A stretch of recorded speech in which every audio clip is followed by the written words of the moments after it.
পুরনো দিনের এক মায়াবী পণ্যের নাম কসকো সাবান। কম বেশি আমরা সবাই সাবানের এই ব্র্যান্ডটির সাথে পরিচিত। এই সাবান ছিল একসময়ের সৌন্দর্য ও আভিজাত্যের প্রতীক। কমান্ডার সোপ কোম্পানি লিমিটেড কর্তৃক তৈরি এই ঐতিহ্যবাহী সাবানটি ছিল ঘরে ঘরে জনপ্রিয়। সেই কোম্পানির নামের সংক্ষিপ্ত রূপ থেকে এসেছে কসকো নামটি। তবে সময়ের পরিক্রমায় বাজার দখলে একসময় দাপট দেখানো এই সাবান এখন প্রায় বিলুপ্তির পথে। যে পণ্য একসময় ব্যক্তিগত পরিষ্কার পরিচ্ছন্নতার জন্য অপরিহার্য অংশ ছিল, আজ তা ব্যবহৃত হচ্ছে হোটেল রেস্তোরাঁয় হাত ধোয়ার কাজে। কসকো সাবানের এই উত্থান পতনের গল্পই চলুন জেনে আসা যাক। 1947 সালের দেশভাগের পর 1948 সালে প্রতিষ্ঠিত হয় কমান্ডার সোপ কোম্পানি লিমিটেড। তখন সাবান ছিল শহরে এলিট শ্রেণীর বিলাস পণ্য। কোনো নিত্য প্রয়োজনীয় নয়, কিন্তু অল্প সময়ে কসকো জনপ্রিয় হয়ে ওঠে। বিশেষ করে পাকিস্তান আমলে দেশটির দুই অংশেই এটি শীর্ষস্থান দখল করে নেয়। 71 সালের স্বাধীনতার পর কসকো নতুন উদ্যমে যাত্রা শুরু করে। সে সময় ধীরে ধীরে বড় শহর ছাড়িয়ে মফস্বল এলাকাতেও সাবানের ব্যবহার বাড়তে থাকে। তবে তখনও এটি ধনী পরিবারের প্রতীক ছিল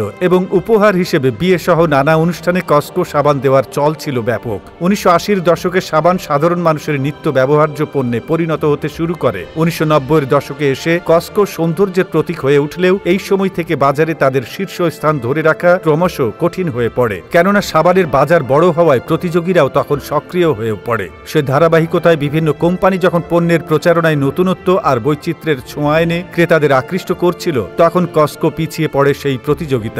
গ্লিসারিন যুক্ত ট্রান্সপারেন্ট সাবান হিসেবে কসকো জনপ্রিয় হলেও সময়ের সাথে তাল মিলিয়ে পণ্যের নতুনত্ব আনা কিংবা মড়কের পরিবর্তনে তেমন কোনো পদক্ষেপ নেয়নি তারা। অন্যদিকে প্রতিদ্বন্দ্বী ব্র্যান্ডগুলো তাদের সাবানে যোগ করে নানা ফ্লেভার ও আকর্ষণীয় বৈশিষ্ট্য। প্রথম দিকে পত্রিকা, ম্যাগাজিন ও টেলিভিশনে নিয়মিত বিজ্ঞাপন প্রচার করলেও বিক্রি কমে যাওয়ার সঙ্গে সঙ্গে কসকোর প্রচারণা কার্যক্রমও থেমে যায়। এর ফলে তারা ক্রমশ বাজার প্রতিযোগিতা থেকে পিছিয়ে পড়ে। দেশি বিদেশি নানান ব্র্যান্ডের দাপটে একসময়ের জনপ্রিয় কসকো সাবান আজ প্রায় হারিয়ে যেতে বসেছে। যে সাবান একসময় বিয়ের উপহার বা নববধূর রূপচর্চার অংশ ছিল, তা ব্যবহার হয় বিয়ে বাড়িতে হাত ধোয়ার কাজে। হোটেল রেস্তোরাঁতেও এই সাবান ব্যবহৃত হয় ধীরে ক্ষয় হওয়ার বৈশিষ্ট্যের কারণে। যদিও কসকোর সেই তুমুল জনপ্রিয়তা আজ অতীত, তবে কোম্পানিটি এখনো টিকে আছে সীমিত পরিসরে। ত্বকের জন্য তুলনামূলক ভালো এবং অ্যালার্জির সমস্যার সমাধানে কার্যকর হওয়ায় ডাক্তারের পরামর্শে অনেকে এখনো এটি ব্যবহার করেন। একসময় যে কসকো ছিল অভিজাতদের প্রতীক, তা এখন শুধু একটি নস্টালজিক নাম।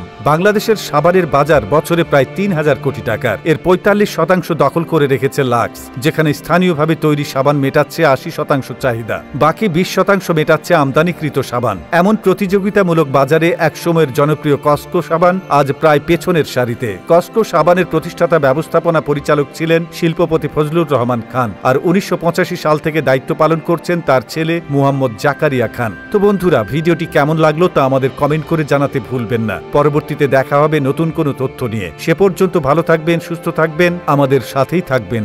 আল্লাহ হাফেজ।